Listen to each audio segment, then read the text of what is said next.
Saya tidak tahu kenapa muncul kalimat ini sebelum kita belajar bersama-sama itu. Milikilah kebiasaan setiap kali kita belajar firman Tuhan, itu selalu mikirnya dua arah. Satu untuk diri kita itu pasti. Lalu setelah itu selalu milikilah pikiran bagaimana ini dikenal bisa saya aplikasikan untuk orang lain. Kalau dalam hidup kita selalu ada persediaan dua hal itu, maka percayalah firman Tuhan akan jadi hidup dan gampang sekali diwahyukan kepada kita. Karena kita ingat bahwa satu-satunya hal yang Tuhan tidak suka adalah egois, betul enggak? Mementingkan diri sendiri. Ketika papa kita melihat di hati kita, wah ini orang cuma untuk diri sendiri aja, untuk diri sendiri saja, maka kita nggak akan terima penuh dari apa yang dia inginkan. Sebab dia memanggil kita, dia menyelamatkan kita, dia memilih kita. Itu kan tidak penting sampai kita saja. Selalu ke orang lain, betul tidak? Selalu begitu. Berapa kali ini saya mengajarkan pada berapa kelompok, kalau saya hadir, urus gerakan, lagu yang sering kita nyanyikan, karya terbesar dalam hidupku. Saudara, sebetulnya sangat-sangat salah kalau kita nyanyi terus dengan kata itu. Salahnya di mana? Kita ini mau minta Yesus mati berapa kali lagi? Betul tidak? Sejak hari pertama saya tahu lagu itu dinyanyikan, kali berikutnya saya sudah rubah. Begini, karya terbesar dalam hidupmu, pengorbananku yang selamatkanmu, akulah harta yang tak ternilai. Apa akibatnya? Tuhan Yesus dikagumi. Betul tidak? Selama ini kita nggak pernah mikir. Banyak lagu-lagu yang egois, banyak lagu-lagu yang hanya merampok surga. Istilah saya, maaf saya berkata itu. Kenapa kita merampok surga? Karena kita rampok buat diri kita sendiri, buat istri kita, buat anak-anak kita. Mau sampai kapan? Kalau kita hidup hanya untuk keluarga kita saja, betapa jahatnya kita. Berapa banyak uang kita kumpulkan hanya untuk mereka, kapan untuk yang lain? Nah, konsep ini harus ada dalam hidup kita, sehingga apapun juga, dalam kondisi apapun, pokoknya ingat, untuk aku dari Tuhan, lalu bagaimana orang lain. Harus selalu ada itu dalam diri kita. Sungguh saudara, kalau ada itu luar biasa. Oke, sekarang kita belajar satu hal ini. Hari-hari ini saya tidak tahu bagaimana perasaan saudara, hati saudara mendengar. Ya, karena saya punya 3 handphone, bukan saya sombong. Karena anak saya banyak, jadi mereka supaya hemat juga. Jadi saya punya 3 nomor Telkomsel, Mentari dan Excel. Jadi anak-anak saya pakai nomor mana, mereka telepon saya ke nomor itu. Nah, akhirnya begitu banyak SMS yang masuk.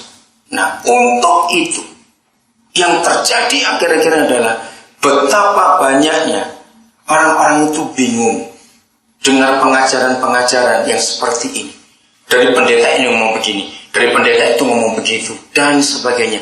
Nah, yang mana? Terus belum lagi buku-buku rohani. Wah, begitu banyaknya, bukan? Kita bingung yang mana. Akhirnya jemaat itu kasihan.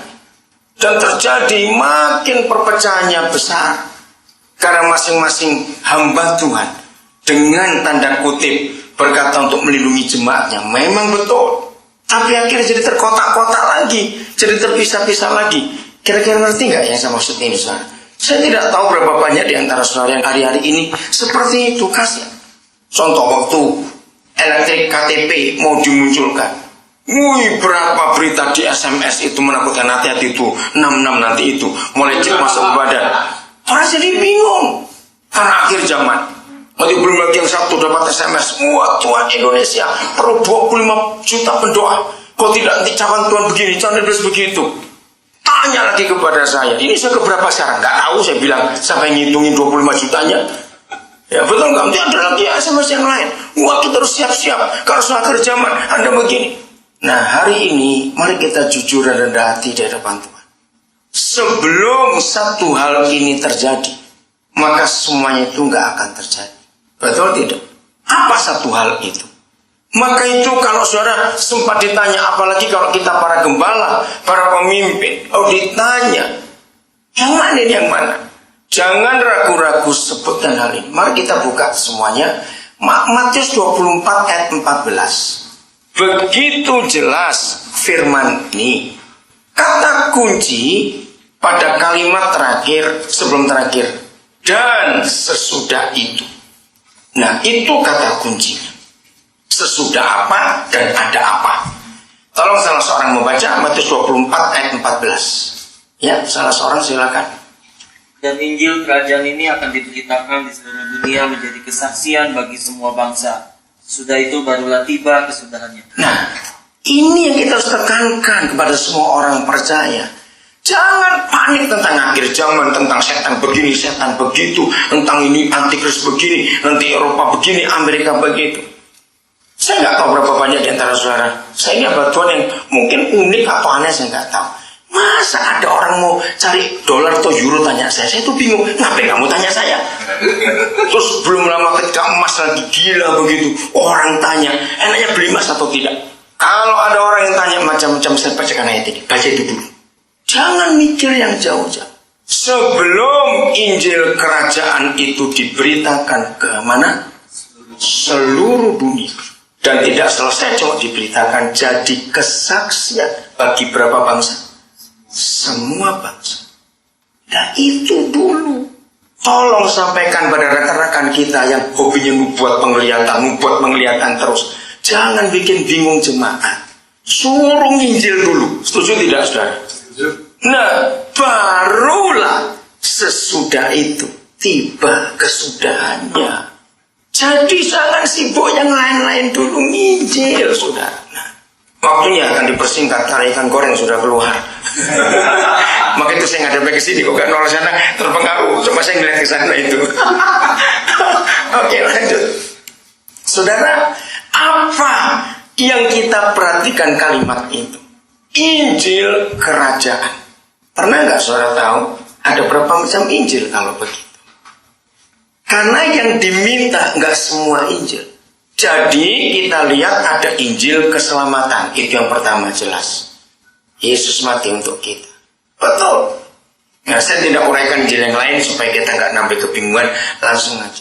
Yaitu Injil kerajaan. Contoh lagi yang akhir-akhir ini, maaf. Kalau saya katakan hal-hal ini, jangan saudara menilai saya negatif. Tidak. Cuma saya tidak ingin jangan buat jemaat itu bingung. Contoh. Hari-hari ini saudara cukup capek nggak dengar kata kingdom? Apa kingdom? Pernah dengar nggak ini? Sudah di mana-mana kingdom. Ada bisnis kingdom, ada sudah kingdom. Maaf ya, saya itu potong. Kalau kita bicara kerajaan, yang selama ini saya dengar, maaf, sangat tidak imbang. Maka itu saya awali tadi, selalu Tuhan untuk kita. Dan kedua kepada orang lain. Harusnya kalau gereja mengajar tentang kerajaan, tentang kingdom itu, harusnya mikir siapa rakyatnya. Ada rajanya, nggak ada rakyatnya. Akhirnya rajanya perang sendiri. Lo pernah sadar nggak itu, saudara? Harusnya kita ngomong rakyatnya. Sebab kerajaan itu diadakan supaya seluruh manusia sejahtera. Betul tidak? Jadi saya sering ikut seminar tentang kingdom itu sampai enak rasanya. Tapi kok nggak ngomong rakyatnya ini siapa? Kenapa tidak bicara apa yang harus kita buat untuk bangsa ini kalau kita ini raja-rajanya? Nah, inilah bukti bahwa selama ini kita tidak imbang di dalam belajar akan firman. Nah, masih ingat ketika Tuhan Yesus bicara, suatu kali saudara, saya lupa di tahun berapa, sudah cukup lama. Saya tanya, Papa, kalau begini keadaannya, saya itu bisa salah menafsirkan Alkitab. Karena masing-masing berkata aku benar. Nah, saya sadar saya bisa salah. Tapi saya tidak ingin salah, bagaimana cara? Lalu Tuhan Yesus menunjukkan. Hanya ada dua hukum. Bukan nomor 1 dan nomor 2. Yesus berkata, yang kedua sama dengan yang itu. Jadi bukan nomor 1, nomor 2, bukan. Itu sejajar. Hukumnya masih ingat? 1. Kasihlah Yahweh Tuhanmu dengan segenap. Yang kedua yang sama dengan itu, kasihlah sesamamu manusia seperti engkau mengasihi dirimu sendiri. Penekanan gereja yang sekarang ini sangat garis sebelah saja. Yang kedua diabaikan. Masih sedikit sekali, bukan tidak ada, maaf ya jangan salah. Masih sedikit sekali gereja yang bicara tentang yang kedua ini, sesama manusia. Sedikit sudah. Karena itu buktinya, ketika kita bicara kerajaan, bicara apa saja, kita lupa yang harus diinjili ini tadi. Contoh kecil saja. Berapa banyak anak-anak aktivis Kristen, orang-orang aktif di gereja, anak-anaknya ini diberi hati misi. Saya pernah buat research, 0,001%. Orang tua aktif di gereja sibuk pelayanan, tapi anak-anaknya gak ditanamkan hati misi. Bagaimana cara nanam anak di hati misi? Gampang, ada 3 hal. 1, ajari anak-anak kita untuk memperhatikan teman-teman di sekolahnya yang mukanya murung dalam 4 hari berturut-turut. Contoh kecil, anak-anak SD kita harus ajari. Jadi beritahu mereka, kalau kamu punya teman, kalau temanmu murung selama 4 hari ini, ajak ke rumah. Sebab saya berani berkata 90% kemurungan anak-anak kita masih SD di sekolah ataupun SMP, itu pasti orang tuanya lagi berantem. Anak-anak itu selalu ketakutan kalau orang tuanya cerai. Nah, kalau anak-anak kita ajari bawa teman-temannya ke rumah. Mulai makan siang dulu, nanti kita yang ngantar. Tujuan ngantar pulang anak teman itu, teman anak kembali saya ngomong, supaya kita bisa kontak orang tuanya, betul tidak? 2-3 kali mulai telepon, gimana mereka, ada perubahan tidak? Percaya nggak saudara? Kalau hidup keluarga kita harmonis, lalu teman anak kita itu akan merasa, ada yang lain di rumah ini daripada di rumah papa mama. Mereka anak-anak seperti itu melihat papa mama dan anak-anak makan bareng saja sudah wow. Saudara pernah rasa nggak kerinduan anak-anak itu makan bareng papa mamanya itu besar sekali. Itu penginjilan saudara. Kalau sudah begitu, ajak mereka minta izin. Boleh nggak nginep di rumah kami? Itu nomor 1. Nomor 2, kumpulkan barang-barang mereka yang sudah nggak terpakai. Mainan, sepatu, kaos kaki, baju, tas sekolah, buku yang lain. Setiap sekian bulan, tergantung ya, sering beli baru atau tidak. Kalau sering beli baru, tiap 3 bulan, kumpulkan. Atau 6 bulan, setengah tahun sekali. Dan bawa anak-anak saudara ke daerah-daerah orang miskin. Suruh bagi sendiri. Suruh survei dulu. Biasanya saya ajarkan pegawai-pegawai mereka suruh survei. Nah, itu yang kedua. Jadi, kalau anak-anak orang kaya ketemu keluarga miskin, itu akan berubah hidupnya. Pasti berubah. Nomor 3. 2 hal yang nomor 3. 1, dalam doa, ajari mereka bukan cuma doakan papa mama diberkati, koko cici diberkati, oma opa diberkati, bukan terus itu aja. Tunjukkan beban doa dunia, negara mana sedang masalah. Tunjukkan daerah-daerah miskin boleh doakan. Lalu masih nomor 3 yang kedua, suruh kumpulkan uang jajan mereka untuk ditabung. Setelah sekian waktu, kasih ke badan misi atau kirim sendiri kemana. Kalau 3 kali itu kita ajarkan ke anak-anak kita, maka Injil kerajaan itu sudah diberitakan lewat anak-anak itu. Gampang bukan? Oke, saya lanjutkan. Jadi, bicara kingdom, bicara kerajaan, harus tahu yang kita perintah siapa, yang kita sejahterakan siapa, yang kita pimpin siapa. Itu baru namanya keseimbangan. Nah, akhir kesimpulannya kalau begitu, supaya kita lebih gampang. Dan Injil kerajaan itu apa? Nggak usah susah-susah, nggak usah sholat teologi dulu baru kita ngerti hal itu. Langsung aja lari ke doa Bapa Kami. Apa permintaan yang paling penting? Di situ ada 3 permintaan dalam doa Bapa Kami.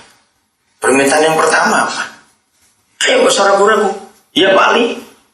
Ayo yang pertama. Ya masuk lupa. Datanglah kerajaanmu.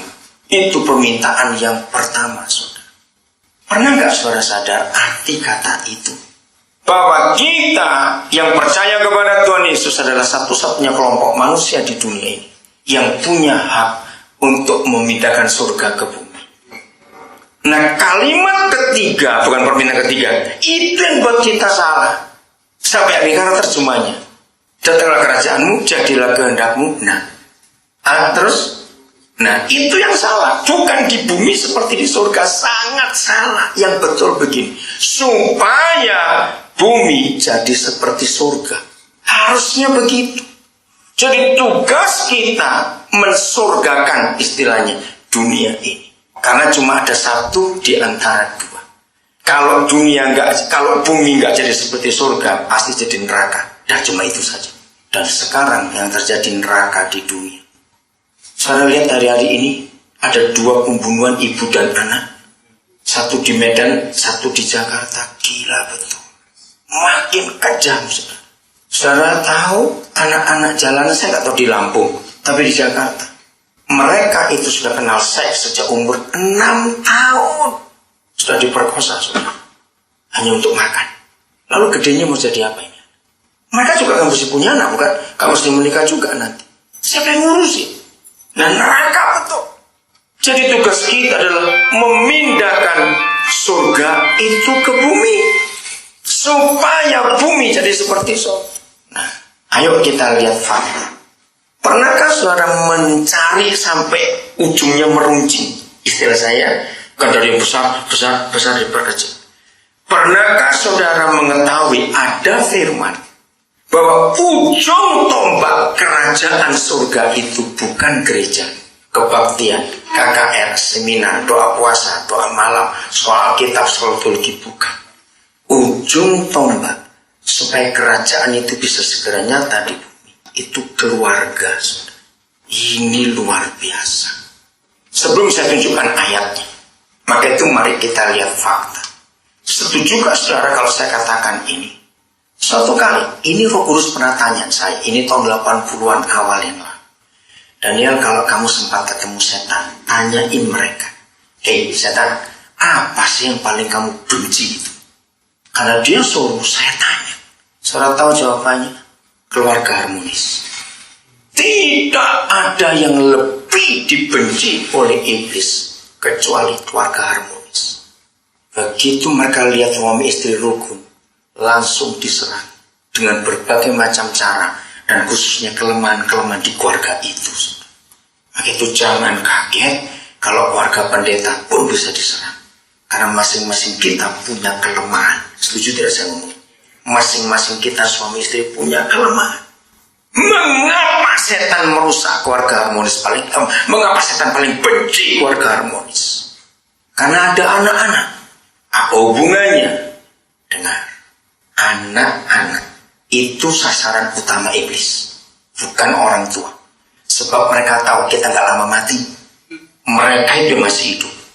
Nanti saudara, tahun 83-84, Roh Kudus mimpin saya buat sebuah research. Karena tiba-tiba dalam 6 bulan itu, saya mendengar di mana saya pergi, anak-anak berkata, kenapa aku dilahirkan? Kalau gitu kenapa aku dilahirkan? 2, 3, 4. Loh, lama-lama kuping saya penuh. Kenapa aku dilahirkan? Saya bingung. Kenapa ini anak-anak bisa bertanya seperti itu kepada orang tuanya? Saya bersingkat. Ternyata itu anak-anak yang disakiti orang tuanya. Saudara dengarkan, kalau ada orangnya di sini, saya atas nama orang tua saudara saya minta maaf. Ada banyak hal yang bisa menyakiti hati anak, tapi satu, orang tua. Dan dari orang tua, Alkitab menyebut ayahnya. Catat Kolose 3:21. Hanya ayah yang bisa melukai hati anak, menyakiti total. Kolose 3:21. Akhirnya saya riset itu di ratusan keluarga yang anak-anaknya mengeluarkan kata-kata kenapa aku dilahirkan. Akan saudara, dalam riset saya itu mengagetkan. Ternyata bagi anak-anak itu ada pendapat begini. Ngeri sekali. Maka itu tolong suami-suami. Terima kasih Pak Ali Said dengan pelayanan apa istilahnya? Pria sejati. Oke, itu teruskan. Kenapa? Dengarkan. Ternyata semua anak yang disakiti oleh papanya sendiri, ternyata dalam hatinya dan mulutnya ada kata-kata begini, kami itu lebih baik lihat kuburan papa daripada lihat papa hidup tapi nggak berfungsi. Kaget nggak itu? Hancur hati saya melihat itu. Kemarin malam di Bandung ada peristiwa besar, walaupun kelompoknya kecil. Seorang polisi, saya ketemu dia tanggal 14 Oktober yang lalu, tanpa sengaja. Masih muda, polisi. Roh Kudus bicara sesuatu kepada saya. Saya nggak tahu, kok sebegitu saya nggak tahu. Ringkas cerita, ampuni bapakmu. Tidak. Kaget. Saya nggak nyangka dia seperti itu rasanya. Dia nggak kenal saya pun nggak tahu dia. Di sebuah rumah makan, kami lagi makan, dia lagi makan. Kalau Roh Kudus tunjuk, saya akan ngomong, walaupun saya nggak kenal, walaupun nggak ada urusan, saya dekati, saya minta maaf. Tidak. Bahkan kalau saya ketemu, saya mau tembak dia. Saya nggak takut, saya dipecat dari polisi. Oh iya. Akhirnya saya bawa ke rumah anak saya untuk saya ngomong sebentar. Tuhan jamah dia. Kemarin itu dia ulang tahun. Nah, saya kontak anak saya. Saya kirim uang sekian juta buat surprise party untuk dia. Oh, kalau saudara tahu tadi malam dia telepon saya menangis. Dia bilang, akhirnya mendadak saya, Papa, belum pernah saya dapat ulang tahun seperti ini. Anak saya itu manggil ibunya, tapi diatur supaya jangan tahu. Nah, akhirnya ya bukan bohong untuk jelek. Dia bilang, mau kemana? Papa mau ketemu kamu. Duh, Papa kan di Palembang. Karena dia tahu saya di Palembang. Karena tepat tengah malam jam 12 itu saya perjalanan dari Prabu Muli kembali ke Muara Enim. Saya telepon dia. Dia kaget, apa orang pertama beri saya ucapan selamat ulang tahun. Jam 12:03. Di mobil itu saya telepon dia pagi. Nah, maka itu dia tahu saya di Palembang.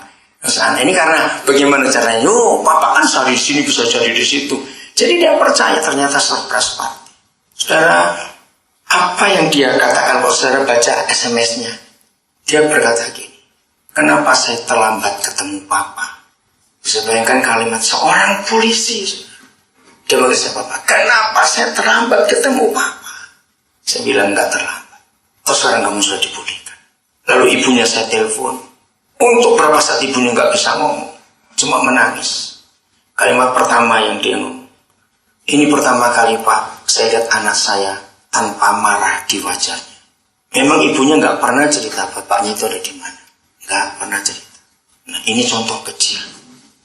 Apalagi kalau sudah ketemu suami-suami, bapak-bapak yang nggak bekerja, yang malas, cuma ngabisin duit istrinya. Anak-anak itu sakit hatinya luar biasa. Betul tidak? Nah, jangan marah dulu pada bapak-bapak itu. Mungkin dulu ayahnya si bapak itu buat begitu. Maka itu tugas kita gereja. Jangan cuma sibuk bangun gedung gereja, nyiapkan acara pujian atau apa, jangan. Urus orang-orang susah di sekitar kita. Saya sudah membuktikan selama ini, pelayanan dengan hati Bapak itu menyembuhkan banyak orang. Dan cepat sekali. Hari Rabu kemarin, saya masih ada di Bandara Cengkareng dengan istri saya, kami mau ke Surabaya. Saudara, di toilet umum, Roh Kudus bicara pada seorang cleaner, namanya Yudi Muhammad. Tuhan jamah dia luar biasa. Rabu, belum seminggu, tapi tiap hari dia SMS saya. Saya akan sekolahkan dia. Dia menjadi guru matematika. Dia sedang cari informasi di Universitas Pasundan di Bogor. Buatlah sesuatu untuk anak-anak yang dilukai oleh bapaknya itu, saudara. Dan itu sungguh luar biasa. Nah, sekarang kita tahu keluarga itu sasaran utama iblis. Keluarga yang harmonis. Karena begitu suami istri dirusak, anak-anak pasti rusak. Kalau anak-anak pasti rusak, nah itulah agennya iblis. Catat kata itu. Itulah agennya iblis. Saya tidak tahu berapa banyak di antara saudara yang mengikuti sistem atau kriminologi. Saudara, seluruh polisi di dunia punya hukum yang sama. Hukumnya begini. Setiap pelaku kejahatan tertangkap, polisi harus lari dulu ke keluarganya, betul tidak? Itu hukum internasional. Apa saja kasusnya, pasti keluarganya dicari dulu. Kenapa? Karena mereka percaya anak-anak ini jadi penjahat, itu pasti keluarganya sumbernya. Dan itu agen iblis. Dan iblis berhasil Maka itu kalau saudara ketemu ada anak hamil sebelum menikah, jangan langsung dinikahkan. Saya pesan dalam nama Yesus. Kalau langsung dinikahkan tanpa kita cek dulu ini jodoh atau tidak, nanti anak dalam kandungan itu calon penjahat yang berikut. Loh, kena apa? Dengarkan. Ini kan anak gak diharapkan. Ini dua orang yang belum siap jadi orang tua. Betul tidak? Nah, dipaksa jadi orang tua itu gak gampang. Ngurus susu, ngurus ini. Anak yang gak disayang itu rewel dan cerewetnya luar biasa. Nangis terus. Karena gak dikasih. Anak-anak itu rasa jawab ya atau tidak. Yang pernah punya bayi, kita gak usah ribut pakai suara. Dengan hati saja jengkel pada istri suami, itu bayi kita gelisah sepanjang malam itu. Nah, karena dia gak disayangi, dia berontak. Ini papa mama gak siap jadi papa mama, masih kecil-kecil kok. Ribut. Kenapa kamu nangis terus? Bayi dibentak, makin nangis kencang.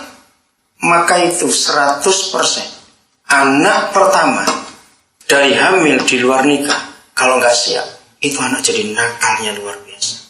Dia protes, aku salah apa? Kenapa aku dimarahi terus? Itu protesnya. Lahir adiknya, sudah siap disayang, makin cemburu. Kenapa lebih sayang adik daripada saya? Nah, kita timbul lagi. Jadi jahat. Itulah agen iblis yang berikut. Ngeri sekali. Dari mana saya menemukan kebenaran ini? Siapa masih ingat? Apa senjata iblis di Efesus 6? Pedang, tombak. Ayo Efesus 6, masa lupa? Bukan senjata iblis. Ayo, teruskan. Efesus 6. Masa orang sini banyak kata semua? Iya, pakailah perisai iman untuk menahan panah api dari si jahat. Nah, senjata iblis itu adalah anak panah. Tahun 78-79 itu saya mulai dilibatkan untuk pelayanan anak-anak. Itu 78-79. Saya tuh waktu itu masih muda sekali. Begini kasusnya. Saya ke kampung ini, ke desa ini, ke kota itu sebelum keluar negeri waktu itu. Saya menemukan begitu banyak anak-anak menyakiti bapaknya. Bikin malu, cari gara-gara, buat masalah. Saya pertama jengkel dengan anak-anak kurang ajar itu. Kok anak bisa kurang ajar begini, menyakiti bapaknya? Tapi kasusnya makin banyak. Saya mikir, pasti gak salah anaknya ini. Ada yang gak beres. Saya tanya, Papa, kenapa ada anak-anak bisa melukai bapak kandungnya itu? Kenapa? Saya gak bisa bayangkan. Karena saudara, waktu papa saya masih hidup, kami itu sayang dan hormat pada papa. Makanya saya gak bisa terima kalau ada anak-anak bisa begitu kurang ajar pada bapaknya. Akhirnya Roh Kudus bilang, ayat itu. Cari Daniel senjata iblis. Oh, anak panah. Terus lihat 1 Petrus 5. Iblis seperti apa? Singa yang mengongong dan katanya berjalan keliling. Jangan lupa kata berjalan keliling. Lalu saya dapat dari Mazmur 127 ayat yang keempat, bahwa anak-anak itu seperti apa? Anak panah di tangan pahlawan. Gabungkan ayat-ayat itu. Nah, ini cara kita belajar Alkitab yang bukan pakai doktrin, dogma, dan teologis, tapi pakai Roh Kudus. Saya nyambung sedikit ya. Suatu kali saya belajar, karena saya guru sekolah minggu. Saya itu ingin tahu, siapa sih guru sekolah minggunya Musa? Kok bisa hebat begitu di Mesir? Dari umur 3 bulan kok gak terpengaruh sihirnya Mesir? Dia kan guru sekolah minggunya hebat dong. Karena saya guru sekolah minggu.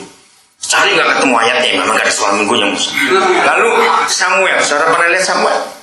Dia kumpul 2 kakak angkat yang baik atau dursi lah bahasa Alkitab. Satu rumah, kok gak ketularan? Siapa guru sekolah minggunya Samuel? Saya ingin punya resepnya. Nah, cara belajar begini. Lihat mamanya Daniel. Oh iya, mamanya Musa nggak disebut namanya, mamanya Samuel. Nah, ada satu kata yang sama di antara 2 ibu dan 2 anak ini. Kata menyusui. Nah, dari kata menyusui itu saya keluarkan. Oh, ternyata betapa pentingnya mama menyertai bayinya. Itu nggak cuma hubungan batin, tapi seringkali iman disampaikan. Itu yang terjadi dengan Timotius dari nenek dan ibunya. Selama menyusui itu, mamanya Musa cuma 3 bulan, berapa bulan nggak sebutkan. Masukkan firman kebenaran itu. Bu juga begitu Hana kepada Samuel. Nah, dari situ saya mengajarkan betapa pentingnya mama. Dan saudara temukan nanti di rumah baca. Cari daftar raja-raja Yehuda dan Israel yang di kitab Raja-Raja dan Tawari. Sudah ketemu kata yang sama. Tiap kali nama raja disebut, pasti nama ibunya, nama ibunya, nama ibunya. Selalu nama ibunya. Itu hebat sekali, saudara. Rusak tidaknya anak itu jadi apa nanti besarnya, tergantung kita orang tua. Dari kandungan sampai umur 5-7 tahun, 1% di tangan mama. Setelah itu di tangan bapaknya. Itu Alkitab. Begitu saya ingin rekan-rekan hamba Tuhan, jangan cuma khotbah yang rohani-rohani saja. Keluarkan kebenaran yang bisa menjawab kebutuhan orang banyak itu. Saya ngomong ini gak cuma di kalangan gereja, saudara. Saya sudah banyak diundang perusahaan-perusahaan besar untuk bicara pada karyawan-karyawan tentang keluarga. Dan saya tidak pernah pakai buku apapun. Karena Alkitab itu gak pernah habis diajarkan, saudara. Itu hebatnya. Kalau penceramah lain selalu buku ini, buku itu, saya tidak. Selalu Alkitab. Karena itu kebenaran yang bisa memerdekakan orang. Nah, kembali, akhirnya saya keluarkan konsep kerajaan itu. Bahwa papa mama itu penting. Anak-anak akan terluka. Di mana ujung runcingnya? Bahwa kerajaan itu bukan gereja dulu, tapi keluarga dulu. Mari kita buka. Ini ayat terkenal sekali. Semua kita pasti sudah hafal. Gak dibaca pun tahu. Matius 18 ayat 19. Masih ingat? Yesus berkata, sebab di mana ada berapa orang? 2 orang. Di mana? Di dunia ini. Ngapain? Nah, kata sepakat itu keluarkan. Keluarkan kata sepakat. Dan janjinya ini dahsyat. Minta apapun juga. Maka permintaan mereka itu akan dikabulkan oleh Bapakku yang di surga. Saudara, saya menemukan rasa itu sejak saya masih awal-awal jadi hamba Tuhan. Karena saya cari ayat yang mendukung pelayanan saya. Jadi saya sepakat dengan teman. Kok nggak jadi-jadi? Saya 9 bulan doa nggak jawab-jawaban. Doakan gambar doa selama mana ini? Waktu itu saya belum menikah. Ternyata saya salah. Salahnya di mana? Bukan sembarang 2 orang. Dan bukan asal 2 orang. Tapi 2 orang yang sepakat. Siapa singkat? Yang bisa ngerti bahasa Ibrani, bahasa Yunani, bongkar kata itu. Ternyata kata sepakat itu covenant. Bisa bayangkan. Dan covenant itu hanya suami istri. Tidak yang lain. Sejak itu saya gak berani doa lagi 2 orang. Karena bukan suami istri kok. Masa belum menikah waktu itu. Hanya suami istri. Lalu saudara renungkan. Tidak ada janji yang lebih hebat dari ayat itu. Untuk siapapun juga di sepanjang penulisan Alkitab. Tidak ada. Saudara garis bawahi. Minta apapun juga. Terbatas atau tidak. Saya pakai logika.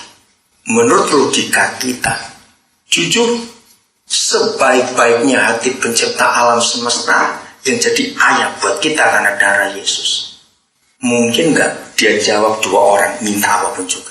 Ayo logika. Apalagi kita orang kurang ajar begini, yang mintanya aneh-aneh. Loh betul tidak? Ayo jawab. Logika kita, kira-kira ya atau tidak? Yang Maha Kuasa itu akan memberikan apa saja yang kita minta tanpa batas. Cepat jawab saudara. Sebelum dingin tuh makanan. Ayo, logikanya, ya atau tidak? Tidak mungkin. Tapi itu firman bukan? Firman, apalagi Yesus yang ngomong loh. Berarti benar dong. Saya tanya, Bapak, apa? Saya menangis waktu dia wahyukan itu. Dan ya, suami istri yang sepakat, itu suami istri yang benar. Kalau suami istri itu benar, sepakat, nggak akan minta apa-apa kecuali untuk masa depan kebaikan anak-anaknya.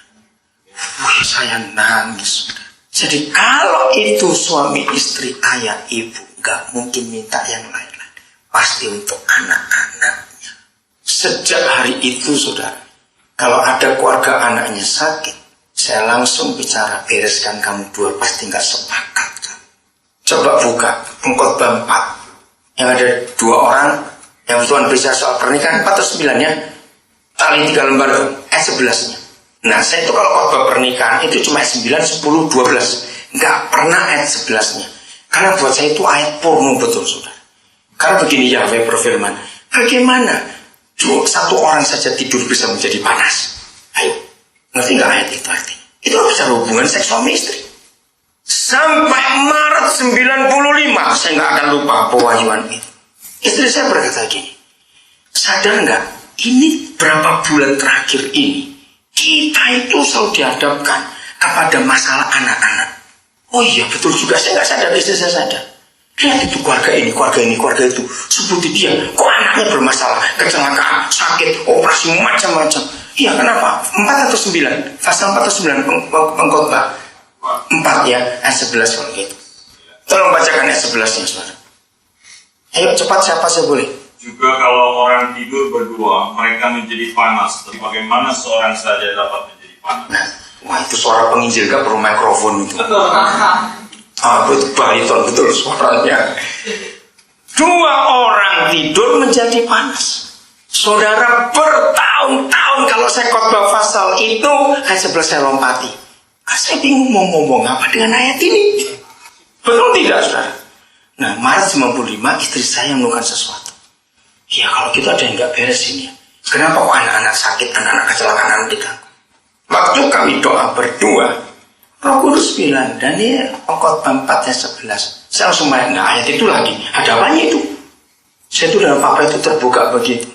Saudara, ternyata dia berkata gini, Daniel keluarkan kata panas. Oke. Tiap kali kita bicara panas, itu menunjuk kepada apa, saudara? Energi, power, kuasa. Betul tidak? Panas itu pasti sebuah tenaga, sebuah kekuatan. Nah, panas itulah sebagai kuasa surga yang melindungi keluarga. Kalau ada panas itu, setan gak berani nyerobot domba-domba yang kita gembalakan. Siapa mereka? Anak-anak kita. Tapi seringkali iblis menghancurkan 2 kekuatan panas itu untuk tidak bisa hati. Hebat sekali ayat itu. Sepakat itu lebih dari sehati. Ayo kita jujur yang sudah menikah. Seringkali kita ribut berdua itu bukan karena hal-hal besar, saudara. Betul nggak? Hal kecil. Kacamata salah taruh, lupa, ribut. Sandal, kancing baju. Betul nggak? Yang kecil-kecil. Karet, kantong kresek. Ayo jujur, yang sudah menikah. Nah ternyata hal-hal itu buat kita itu nggak sepakat. Catatnya, begitu kita rasa jengkel, bukan jengkol, jengkel saja, itu kan belum apa-apa, belum marah, baru jengkel. Saudara tahu nggak, kesepakatan itu langsung batal,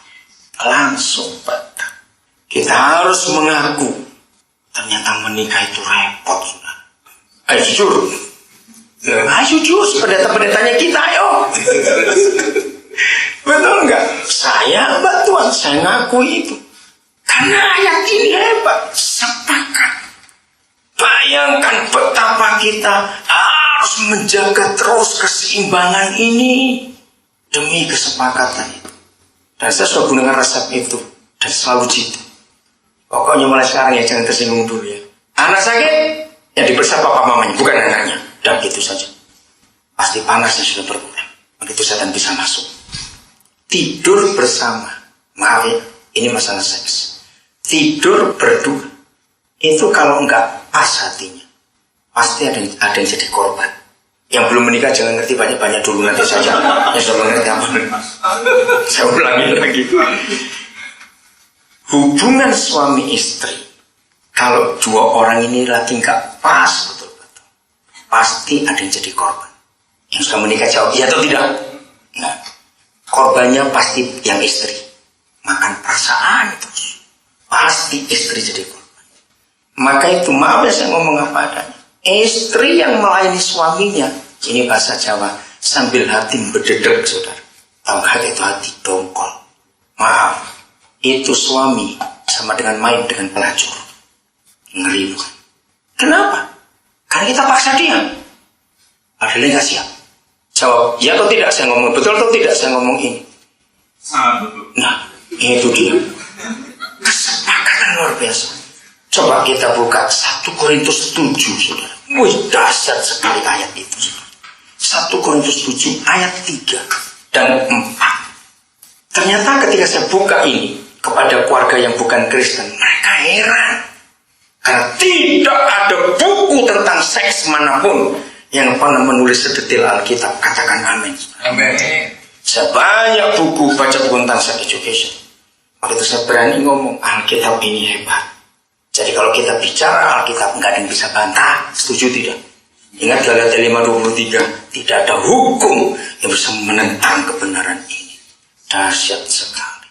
Maka itu sebagai hamba Tuhan kita harus berani ngomong karena itu kebenaran tanpa takut. Udah, ayat 3, silakan baca. Ayo. Hendaklah suami memenuhi kewajibannya terhadap istrinya. Ya. Demikian pula istri terhadap suaminya. Ya, stop dulu. Saudara tahu nggak kewajiban itu bicara soal apa? Ayo, soal apa kewajiban di situ? Bukan duit loh saudara. Ini bicara tempat tidur. Jadi suami harus memenuhi kewajibannya pada istrinya. Demikian pula istrinya. Ayat 4. Ini cara penulisannya hebat sekali. Ayat 4. Ayo dibaca. Istri tidak berkuasa atas tubuhnya sendiri, tetapi suaminya. Demikian pula suami tidak berkuasa atas tubuhnya sendiri, tetapi istrinya. Ya. Maaf ya saudara, kalau saya cerita ini jangan saudara mikir macam-macam. Begitu hebatnya Roh Kudus kepada saya. Sampai saya ini kalau belajar Alkitab ditunjukkan hal-hal yang orang itu nggak pernah mikir, saja nggak mikir. Mengapa ayat 3 yang disebut suami dulu, ayat 4 istri dulu? Ternyata itu ada arti yang dalam. Suami adalah kepala dan itu inisiator. Dengar ya, suami adalah kepala dan itu inisiator. Jadi papa itu minta, karena perempuan biasanya kan suka malu-malu, betul tidak? Nah ternyata inisiator hubungan itu Tuhan minta harus selalu dimulai dari suami. Harus dari suami. Maka itu kenapa dalam naluri seks Tuhan bedakan. Laki-laki apa lebih cepat? Lebih cepat duluan, lebih cepat selesai. Perempuan lambat mulai, lambat selesai. Dan itu ayat 4 yang menjawabnya. Istri tidak berkuasa atas tubuhnya sendiri, tapi suaminya. Begitu pula suami nggak berkuasa atas tubuhnya sendiri, tapi istri. Hebat sekali. Ingat semua kita sudah menikah. Nah ini bedanya anak-anak muda dengan kalian pacaran ini. Waktu pacaran itu nafsu seksnya selalu bareng-bareng dua orang itu. Itu hati-hati betul. Tapi setelah kita menikah itu beda. Keinginan seks kita itu selalu selip, tahu hati-hati ya. Nanti kali ini suami siap, istri nggak siap. Nanti lain kali istri siap, suami nggak siap. Itu hebatnya ayat ini. Saya minta kepada semua rekan hamba Tuhan, jangan pernah rasa tabung atau rasa canggung bicara seks di mimbar. Karena jemaat harus tahu itu. Nah begitu yang satu siap, yang satu tidak siap. Maaf saya lupa dulu. Apapun yang kita bicarakan ini jangan lupa ujungnya adalah kerajaan itu. Kan demi Injil kerajaan tadi toh. Jadi jangan lupa supaya kita nggak jauh-jauh nanti larinya itu. Saya bilang bicara seks terus enggak. Kerajaan itu ujungnya nanti itu. Oke, saya kembali. Jadi ketika yang siap tahu yang pasangannya tidak siap, maka ajarkan. Yang tidak siap harus jujur dan terbuka kepada yang siap. Ceritakan kenapa nggak siap. Maaf ini jangan tersinggung ya para istri, jangan tersinggung. Bisa dikeroyok lagi di sini. Dalam riset saya ke ratusan keluarga, ternyata dalam masalah tempat tidur ini istri yang lebih banyak menghukum suaminya. Kira-kira ya atau tidak? Kalau istri sudah bilang pokoknya tidak, jangan banyak tanya.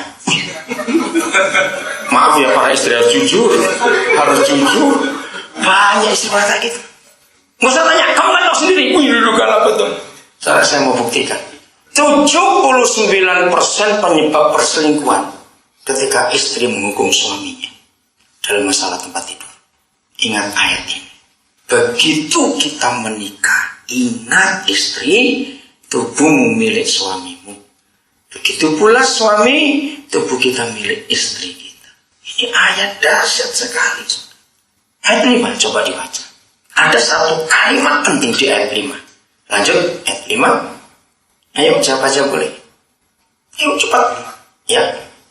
Ayo. Janganlah kamu saling menjauhi. Nah, stop dulu. Kita tahu menjauhi dalam hal apa ini? Bukan karena kita pulang ke rumah mertua, tidak. Menjauhi dalam hubungan seks terus. Kecuali, ayo cepat. kecuali dengan persetujuan bersama. Nah, stop dulu. Saudara keluarkan kata persetujuan bersama. Ini kekuatan suami istri. Katakan amin. Amin. Apa-apa harus persetujuan bersama, saudara. Apalagi masalah tempat tidur. Terus, ayo. Supaya kamu mendapat kesempatan Oh belum, kecepatan itu. Iya. untuk sementara waktu. Terus? Supaya kamu mendapat kesempatan untuk berdoa. Iya. Lanjut. Sesudah itu hendaklah kamu kembali hidup bersama-sama. Nah, kenapa? Ada setan satu baca itu. Siapa ini? Kurang ajar betul, kunjung jelek satu ini. Supaya ya. Supaya iblis Nah, menggodai kamu. ini dia. Terus? Karena Karena kamu tidak tahan beranak. gara-gara setan itu, saudara. Maka itu suami istri kata persetujuan bersama itu dahsyat, saudara. Apa-apa itu berunding. Khususnya juga masalah tempat tidur. Harus terbuka suami istri. Oke, saya lanjutkan. Setiap kali suami istri tidak beres di tempat tidur, maka seluruh yang dikerjakan gak akan beres semuanya. Katakan amin, gak usah malu-malu. Begitu kita doang gak beres tempat tidur, keluar kamar, anak itu lagi main-main. Minggir! Loh, salah apa? Anjing pun ditendang. Padahal tidur situ enak-enak. Maaf saya ngomongin. Jujur, betul tidak? Kita ke kantor nggak beres. Nah di situ pikiran jahat mulai masuk. Hebat ayat itu, saudara. Kenapa saya berkata tempat tidur beres? Nggak ada waktunya. Nanti catat. Atau boleh yang belum tahu. Ibrani 13 ayat 4. Itu dahsyat sekali ayat itu, saudara. Di dunia ini tidak ada negara miskin, negara maju, negara apapun juga yang pemerintahnya membuat sensus tempat tidur rakyatnya itu nganggur apa pemerintah itu. Tapi surga mensensus tempat tidur kita. Saya dapat rahasia itu bulan Juli tahun 87. Jauh saya belum menikah.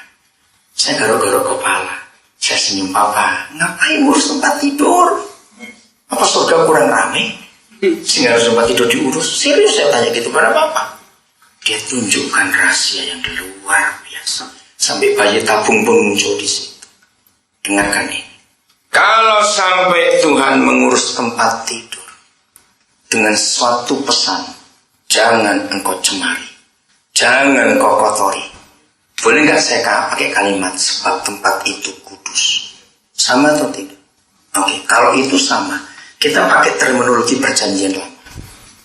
Tempat apa yang selalu Yahweh pesan kepada saudara-saudara kita bahwa tempat ini kudus? Itu waktu dia apa, saudara? Waktu dia apa? Hadir. Betul. Padahal tempat itu contoh Musa. Kan kambing dombanya biar kencing di situ juga. Kok jadi kudus? Kapan kudusnya? Boleh nggak saya berpikir begitu? Tempat yang kotor sekalipun kalau Yahweh hadir pasti jadi kudus. Nah sekarang kita kembalikan. Kalau begitu, satu-satunya tempat yang sebagai tahtanya di dunia itu ternyata tempat tidurnya suami istri. Dahsyat sekali. Maka itu jangan dikotori. Kotornya tempat tidur kita bukan karena istri sibuk 3 bulan tak nyuci spray, bukan. Karena ada persundalan perjinan di situ. Ngeri sekali. Lalu pakai lagi. Apa yang Yesus ajarkan? Belajarlah dari anak-anak. Wah itu dahsyat. Ayo semua kita yang sudah punya anak mantap. Kalau mereka tahu kita lagi di kamar berdua dan hubungan kita beres berdua, walaupun anak-anak punya kamar sendiri, mereka pasti ribut di tempat tidur kita. Main-main, lompat-lompat, lempar-lemparan. Betul tidak? Karena anak-anak tahu ada surga di situ. Dahsyat tempat tidur itu, saudara. Tapi kalau kita lagi nggak beres, anak-anak nggak tahu kita lagi nggak beres, kita nggak ada suara, cuma dongkol saja, jengkel tadi itu. Percayalah, anak-anak kita nggak akan main ke situ, walaupun kita di dalam. Jawab ya atau tidak? Kok bisa tahu? Anak-anak itu sensitif. Maka itu gabungkan dengan Efesus 4 ayat 25 sampai 27. Boleh marah, asal jangan berbuat dosa. Apa marah tidak berdosa sebelum matahari terbenam? Kenapa menunggu matahari terbenam? Karena sudah malam. Ketika kita berdua mau naik ke tempat tidur, harus beres. Dan ayat itu present tense-nya present continuous tense. Jadi suami istri kalau mau marah pagi saja. Pagi sampai sore ribut lah. Lu sini seperti itu. Begitu sore-sore, maaf ya, maaf dah. Karena mau naik ke takhta surga. Ya betul tidak? Beres dulu. Nah, begitu besok bangun. Terus mau apa kamu hari ini ya? Lanjutkan. Loh, itu arti ayatnya saudara. Jadi Efesus bukan cuma Efesus 5 yang bicara soal keluarga, Efesus 4 juga, karena ayat 25 berkata begini. Kata penting ayat 25 adalah karena kita sesama anggota. Nah, kata sesama anggota itu kepala dengan tubuh, betul? Tubuh dan kepala, jangan saling nyakiti. Buanglah dusta. Ini 25-nya. Ingat, berapa kali di antara kita didustai teman kita, ditipu teman kita. Tapi ingat, dusta yang paling sakit itu kalau yang setempat tidurin dusta, jawab iya atau tidak. Maka itu jangan ada dusta di antara kita suami istri. Kapan kita dua ada dusta? Pasti ketika ada dosa. Padahal begitu kita ada dosa pasti ada dusta. Maka kita ajarkan kepada semua orang sudah menikah, awas kalau handphonenya pakai PIN, suami istri nggak boleh tahu PIN-nya, awas. Ada apa itu? Terus gitu handphone waktu berak suka dibawa, ngapain? Ngapain itu? Ayo.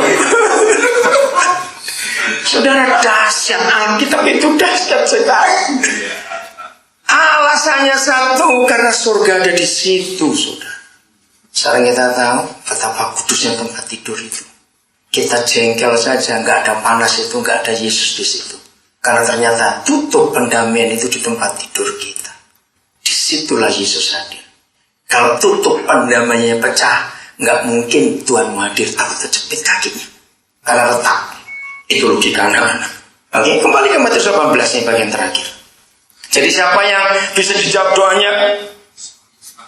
Nah, suami istri yang sepakat, sehati. Saya cuma saksi ya, kemuliaan bagi Tuhan. Orang-orangnya masih hidup karena belum lama. Satu kali kami ke New Zealand, 3 keluarga. Terus sampai satu kota Dunedin, yang suami-suami itu usul. Nah, kali ini kita misal dah, yang ibu-ibu, bapak-bapak, oke, saya ngikut saja. Janjian ya, jam sekian ketemu di situ, satu tempat. Ya udah. Jalan-jalan, saya lihat sesuatu yang saya tahu istri saya suka. Saya beli. Ya, walaupun barang-barang, akhirnya mencar juga. Saya yang 3 kemana tadi suami-suami, ya udah. Akhirnya saya duluan balik. Ternyata sudah ada suami 1 datang dan 2 istri tadi yang lain datang. Jadi masih ada yang lain di luar. Terus saya tanya, kamu belanja apa? Saya buka. Kalian belanja ini. Loh, ini yang 1 istri, salah satu dari 2 itu. Loh, tadi Luis beli yang sama istri saya namanya Luis. Ah, yang bener. Kita nggak janjian kok. Bener Koden, persis sama ini. Ah, masa sama? Iya. Saya nggak percaya, saudara, karena kami nggak ngomong kok. Dan arahnya kami beda, tokonya juga beda. Begitu dia datang, ini yang 1 ibu ini, serius mana tadi barangnya? Kenapa? Kok beli yang sama?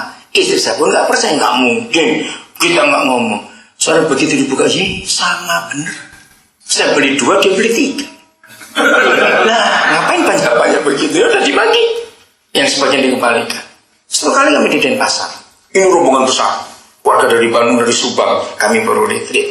Akhirnya biasa di pasar Sukawati itu barangnya murah. Ya udah berhenti semua Sukawati. Biasa ibu-ibu naik ke atas, keliling-keliling. Kami duduk di bawah, kan banyak pedagang yang lewat. Nah, istri saya itu suka karena lihat ada tempat buah yang bisa dilipat. Ada orang lewat nawarkan. Terus saya bilang, nah ini Cilu saya sudah lama pesan ini. Saya nawar-nawar, saya beli 4 saudara. Karena dia mau bagi yang lain. Akhirnya kami naik mobil, saya belanja semuanya. Kami bisa. Karena ya pokoknya sampai hotel sama-sama. Begitu sampai dalam mobil itu, ada yang lihat saya beli itu. Loh, tadi Cikus beli juga itu. Nggak mungkin. Loh bener, sampai hotel bener, dia juga beli. Hal yang sama lagi, saudara. Di situ jadi kesaksian yang luar biasa. Maka itu perlu ada tes enggak? Sebentar ini suami saya kalau supermarket, jangan janjian beli apa. Tidak berjanji sama tidak. Enggak, cuma beli aja itu. Saudara, ayo kita tes kesepakatan kita berdua. Untuk hal apa saja. Ayat terakhir, ayat 20-nya. Nah, banyak gereja salah menggunakan ayat 20 Matius 18. Itu bukan untuk awal kebaktian, saudara. Terjemahan yang betul begini. Sebab di mana ada dua orang dan orang-orang ketiga, itu terjemahan yang betul, berkumpul dalam namaku, disitulah aku ada di tengah-tengah mereka. Ayat itu yang membuka mata saya. Datanglah kerajaanmu, harus di rumah kita dulu. Karena anak-anak yang tidak bisa mendapatkan surga di rumahnya, mereka akan cari surga di jalanan, di terminal, dan sebagainya. Ngerti ilustrasi ini? Maka itu setan merusak pernikahan supaya anak-anak keluar rumah. Dan itulah anak-anak panah. Begitu setan melihat jutaan anak-anak panah tercecer, nggak ada pahlawan-pahlawan yang membidikkannya, setan bangga punya senjata-senjata gratis. Nangkap nggak pewahyuan ini? Begitu setan menemukan jutaan anak panah yang gak repot-repot mereka buat, mereka pakai untuk menghancurkan dunia ini. Dan yang disakiti pertama kali adalah bapaknya anak panah itu. Setan membidikkan balik anak panahnya ke bapaknya. Itu rahasia yang saya pernah dapat tahun 78-79 yang lalu. Maka itu saya gak mau sebut penginjil. Kalau saya lihat dulu kartu nama saya, email saya, pendidik. Saya seorang pendidik. Nah, itu pelayanan Yesus. Saya pembidik. Karena ada banyak anak-anak di tangan saya yang saya harus bidikkan kemana mereka punya sasaran nanti. Maka kerajaannya akan nyata di bumi ini. Kalau kita hidup seperti itu. Jadi lihat, di mana Yesus hadir? Di keluarga. Dua orang pertama siapa? Suami istri. Kalau dua orang suami istri, ada orang-orang ketiga, siapa orang-orang ketiga? Jadi Yesus harus hadir di pernikahan kita, di keluarga kita dulu. Katakan amin. Amin. Kalau kita sepakat suami istri, anak-anak bahagia, surga ada di rumah. Surga ada di rumah. Bayangkan kalau itu terjadi Senin, Selasa, Rabu, Kamis, Jumat, Sabtu. Terus Minggu kita semua beribadah. Wow, masing-masing keluarga bawa surga di situ. Tapi yang terjadi tidak begitu. Senin aman, Selasa ribut, Rabu aman, Kamis ribut, Jumat aman, Sabtu babak belur, Minggu ke gereja. Suami berkata senyum, dilihat orang itu enggak senyum. Senyum kok dipaksa. Ayo, betul tidak, saudara? Akhirnya kemunafikan yang terjadi di antara kita. Karena nggak ada keharmonisan di rumah. Cadati hal ini. Ini penemuan saya. Dan ini betul, saudara boleh praktekkan. Hanya ada satu saja penyebab. Bukan dua, bukan 10. Satu. Kapan dan mengapa anak-anak tidak bisa respect kepada orang tuanya? Karena kalau anak-anak tidak bisa respect kepada orang tuanya, pasti anak-anak nggak mau dengar orang tua. Ketika orang tua melihat anak-anak nggak mau dengar, orang tua angkat gigi, angkat tanduk. Kamu melawan, anak makin keras melawan. Perpecahan terjadi, anak lari keluar, kembali setan ambil anak panah. Catat, satu-satunya penyebab anak tidak respect karena kita munafik. Hidup kita berdua di rumah dan di luar rumah tidak sama. Itu anak-anak.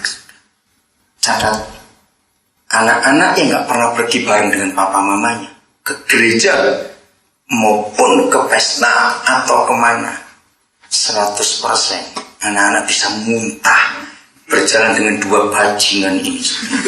Serius saya berkata. Dengarkan, di rumah rajin berkelahi. Begitu keluar rumah gandengan. Siapa nggak muntah? Dan pemain sinetron kurang ajar. Loh, serius betul terjawab. Siapa dulu waktu kita pernah kecil, terus orang tua kita seperti itu. Maka itu tolong rekan-rekan hamba Tuhan, bicara tentang keluarga sebanyak-banyaknya. Sebab saya pernah mengumpulkan, mengeluarkan semua topik Alkitab. Ternyata tentang keluarga itu 83% sudah. Dahsyat sekali. Keluarga. Maaf jangan tersinggung. Kalau sampai ada pendeta jarang khotbah tentang keluarga, ada dua alasannya. Satu, keluarganya pasti gak harmonis. Sehingga takut kena sendiri dia nanti kalau ya, yang kedua, karena belum tahu, udah gitu saja.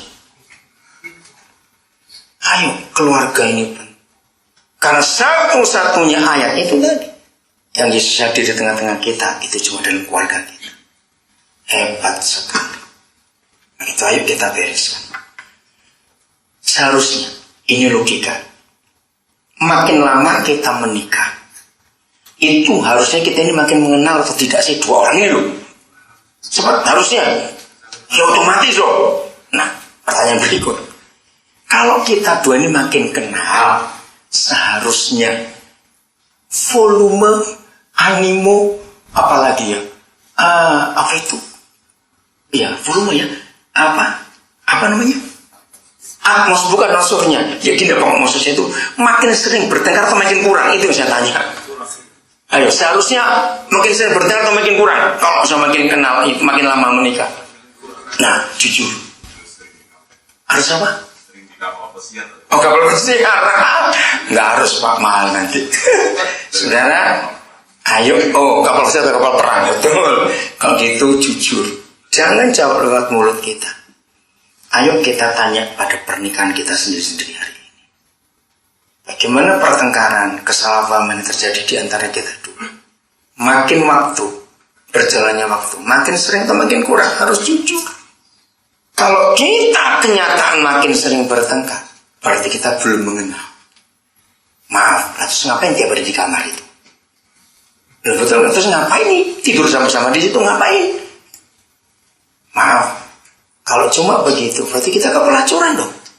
Kan kita nggak perlu kenal kalau kepelacuran. Ngapain urusannya? Maaf, saudara. Keharmonisan itu surga di dunia. Amin. Maka itu sering tanyakan gini, saya punya 3 pertanyaan klasik untuk melihat keluarga harmonis dari anak-anaknya. Om tanya ya, tante tanya misalnya. Kapan kalian lihat mama papa terakhir kali makan bersama-sama sambil bergurau? Bukan makan dim-diman, bukan. Serius. Ternyata kalau hati kita lagi jengkel dengan pasangan kita, nggak mungkin bisa duduk makan bersama. Jawab ya atau tidak? Nggak mungkin. Ternyata ketika anak-anak melihat papa mamanya bisa makan bersama dan bergurau, itu kebahagiaan mereka yang luar biasa. Yang kedua, kapan kalian lihat mama papa ngerjakan apa-apa itu berdua? Nggak ada keributan dan kalian dengar suara mereka cekikkan sendiri. Itu kebahagiaan anak-anak. Yang ketiga, kapan kalian terakhir kali lihat papa mama berdoa bersama-sama? Ternyata kalau kita udah lagi jengkel, nggak bisa doa bareng. Nah, jujur, pasti munafik kita kalau doa bareng pas lagi jengkel. Ya atau tidak? Saudara, maka itu keharmonisan kita itu. Maka betul nanti surga akan turun ke bumi lewat semua keluarga yang ada di dunia. Kata terakhir, maka satu kata kunci untuk rumah tangga kita, ampuni. Jangan pakai kata lain, ampuni. Setuju saudara? Ampuni. Mau sampai kapanpun juga pasangan kita salah, ampuni. Ingat tuh, bukan dibereskan. Kalau kita masih pakai kata dibereskan, berarti kita masih nggak terima dengan kelakuan dia. Itu belum mengampuni. Mengampuni itu menelan, bukan orangnya yang ditelan, tapi perbuatannya. Telan saja. Itu mengampuni. Langsung lupakan. Ayo kita sampaikan ini pada dunia. Amin. Jadi ketika banyak orang bingung pelajaran-pelajaran itu, sampaikan Injil Kerajaan harus diberitakan dulu. Dan Injil Kerajaan dimulai dari keluarga kita masing-masing. Jadilah raja-raja, urapan raja, dan kita memimpin banyak orang. Tuhan memberkati kita semuanya. Saya tidak tahu kenapa muncul kalimat ini sebelum kita belajar bersama-sama itu. Milikilah kebiasaan setiap kali kita